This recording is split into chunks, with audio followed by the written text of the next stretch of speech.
everyone, I'm here today to review A Little London Scandal by Miranda Emmerson. I received a free copy of this book from the publishers via NetGalley and I gave this 4 out of 5 stars.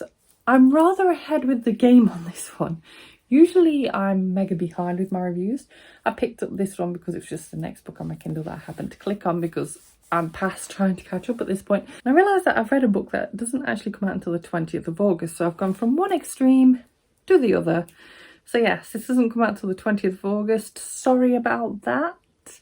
I've looked through all the notes that I can find with the publisher and couldn't see anything that said they didn't want this publishing too early. So I'm rolling with it and having this review up for you now. So this book, I can't remember how I ended up coming into knowing this book existed and how it ended up on my Kindle, because the cover alone isn't something that would normally call out to me. I'm not sure whether I requested it on the fact that it was set in London alone. Like I saw the London Scandal bit and thought, ooh, and then read the description and went for it from there. But yeah, this is a historical mystery novel set in London in the 1960s. We follow a main character, Nick, who has had quite a troubled few years and has ended up in London working as a rent boy. It's the way that he finds to pay for a room that he stays in, so he's not on the streets, but he's by no means comfortable. Yeah, he's going about his life, just getting on with life, when one night he gets attacked. The same night as he gets attacked, someone on the other side of the river gets murdered. The police put 2 and 2 together and get 50 and arrest Nick for the murder. The story then follows another character as she tries to prove that Nick is in fact innocent. And in all of this, we get a lot of intrigue into the sort of middle and upper class societies there and their sort of more secret gay relationships and secret men's clubs. And the story just evolves from there. This book is definitely different to books I've read in terms of mysteries and crime novels in the past. It's not a sort of direction I'd probably typically go in, but I do love reading books set in London. I felt that this one did okay with the setting of London. Like some areas felt quite fleshed out in my mind, then other bits I almost found it quite easy to forget that it was in London.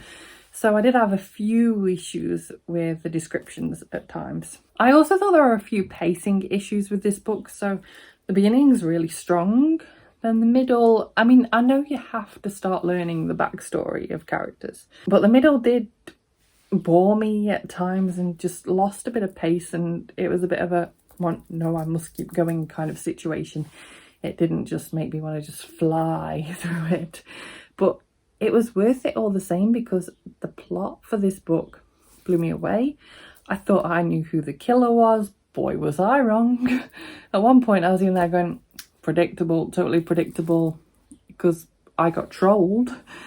This book is quite cleverly interwoven and it was just a wild ride, quite frankly. The characters in this, the ones that you see on a regular basis, there's a woman whose husband is suspected as potentially being involved in this murder by her, and she's really quite an interesting character and she's got quite a bit of quirkiness to her and a good bit of resolve in her too.